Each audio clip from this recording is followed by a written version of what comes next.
So, in thinking about why history is not only worthwhile in terms of studying, but also why it's a thriving field, I wanted to give you some food for thought. So, first of all, one of the things that you will notice is that as we look at the different historians in this class, oftentimes we'll talk about them as activists, other times as professors.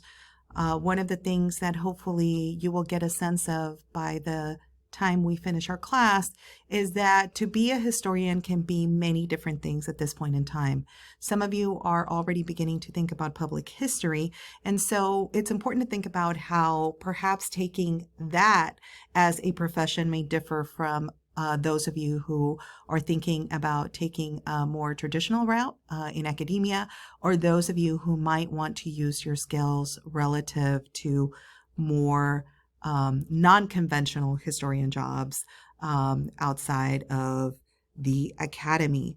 So one of the things that I want you to think about is that historians are constantly asking questions of the archives that are new. And so what we are going to see is a variety of opinions, oftentimes related to the types of archives that are used for doing research, as well as the perspectives that particular historians may be introducing in discussing a particular event, a particular person, or a particular idea.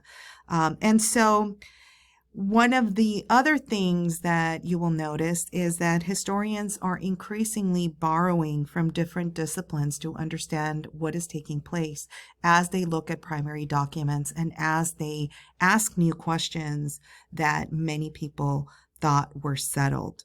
So, in addition to traditional narratives of history, we will also be studying the importance of concepts and theoretical frameworks to the way that historians view particular events. So, in your book, one of the things that you noticed was that there was quite a bit of conceptual definitions that were explained by the author. I thought she did a great job of making those distinctions. I wanted to call your attention to a couple of different things. The first one is the term enslaved. So currently in the historical literature, we use enslaved to humanize those who were part of the system of slavery. And so you will often see this in more current literature produced by historians. But since we'll also be looking at some work, obviously, that is still very good, but was written decades ago, this, of course, is going to be a difference in terminology. In addition to that, I wanted to call your attention to slavery, which is going to be discussed in our class in both the Native American as well as African American context. And so keep those concepts in mind. If you still have questions about the terminology, please let me know at your earliest convenience. And I did want to give you a heads up that in terms of the way that I will be using these particular terms, the conceptual definitions that are provided by Dunbar Ortiz are the starting point for me. And where I differ, I will let you know. And as a matter of fact, we will begin that conversation today. I wanted to give you some context to where Dunbar Ortiz actually gets most of her understanding of settler colonialism. And this is important because in the field of immigration history, as well as increasingly history of slavery, as well as the origins of the United States, this particular term has been increasingly important. And so here you actually have Patrick Wolfe, who is the person who We are going to credit with this particular concept. He is not the first to use it, but he writes the conceptual framework that many of us have known since 1999, when this book, Settler Colonialism and the Transformation of Anthropology, was actually written. As we go throughout the class and we look at different sources, I'll be introducing you to different ways in which historians are borrowing from these other disciplines to help us to understand what is taking place at a particular point in time.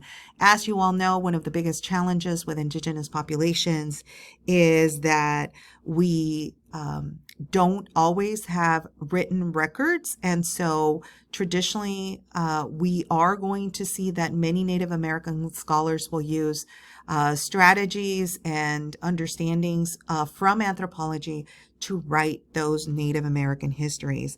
So Patrick Wolf is a really interesting individual because he is actually somebody who was never formally affiliated with any academic institution, but he was a professor and an activist in the field of Native American studies.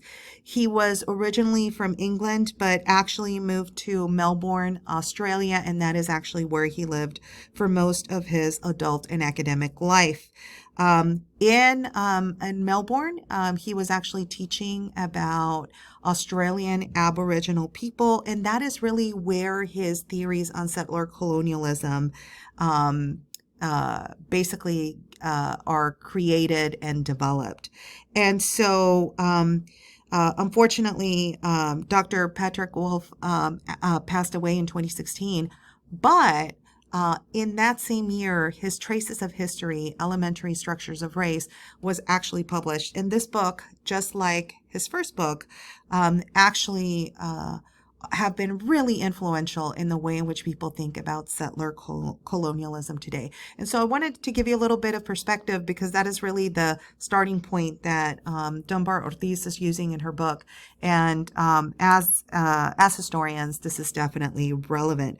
So in Traces of History, one of the things that he does is he's really trying to provide a global perspective. So Patrick Wolf definitely was aware of the impact that his book had had. He traveled the world, basically talking about settler colonialism, but his perspective, of course, was rooted in the Australian Aboriginal experience. But with Traces of History, one of the things that he tries to do is make it a much more global perspective. So I'm going to read you a piece from his introduction, and I want you to think about what he is saying and how he is trying to make those connections. He writes, "It is a common history," and what he's referring to there is the history of Aboriginal Indigenous people and Black Americans. And he says, "It is a common history, one of invasion, of loss of land, of elimination of resistance, of survival in the hazards of Renaissance. The role that colonialism has assigned to Indigenous people is to disappear. By contrast, though slavery meant the giving up of Africa, Black Americans were primarily colonized for their labor rather than for their land. These basic historical differences live on in settler popular culture, where representations of Black Australians and Red Americans distinctly resemble each other, while each contrasts sharply with representations of Black Americans. While Aboriginal people are called Black, for instance, they are not popularly credited with the natural sense of rhythm that still signifies fitness for labor on the part of those whose ancestors were enslaved. Conversely, unlike Aborigines, Black Americans have not been routinely stereotyped as a dying race. This convenient condition has instead been assigned to Native Americans." And so there he's trying to show how these theories of extinction have traditionally been part of the narrative that have been used on Indigenous peoples. And of course, he's referencing Australia specifically, but when he refers to red, of course, that is a moniker that was traditionally used here in the Americas. And by the way, I would actually disagree a little bit with that statement on Black Americans, because one of the things that we know is that by the end of the 19th century, one of the things that is going to become popular in the context of eugenics in the United States is what becomes known as the extinction thesis. And the extinction thesis specifically referred to the eventual extinction of Black Americans in the United States. And unfortunately, that is beyond our purview. But if you're interested in that, let me know, and I'll be happy to provide you with some sources to take a look at that. So, of course, the chapter that you were asked to read last week was called Follow the Corn. And it actually ties in nicely with the chapter that you're reading this week, because the main point is really about acknowledging the fact that these lands that Europeans went to and conquered were, in fact, not empty. And so, Dunbar Ortiz talks about demographic differences, how in the Americas you had a population about 100 million, whereas in Europe it is estimated to have been about 70 million. She talks about the importance of food, right, and corn being a main part of that. She talks about how cities and governments were well established in the Americas before those first encounters. So, for example, she talks about how Mexico was able to garner its particular place as a major empire because of the development of hydraulic systems in agriculture. For any of you who might be interested in these types of histories, there's actually a really great book by one of my favorite authors, and the name of the book is called Sacred Gifts and Profane Pleasures, and it is a history of tobacco and chocolate in the Atlantic world, and it actually shows how these two crops also are an important part of indigenous life, and then how they are then adopted by Europeans. In that chapter, you also get an opportunity to be reminded of the fact that Cahokia, which is right next door, is such an important center in terms of the history of indigenous people in North America. Currently, historians estimate that the dispersion of the peoples in Cahokia occurred as a result of environmental decline, and that many of those who left eventually comprised groups such as the Cherokee and the Creek, who will go on to populate, of course, the Southeast.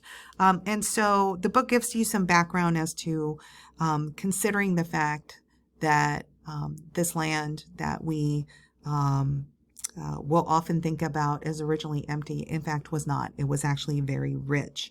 And so the way that she does that, of course, is by making this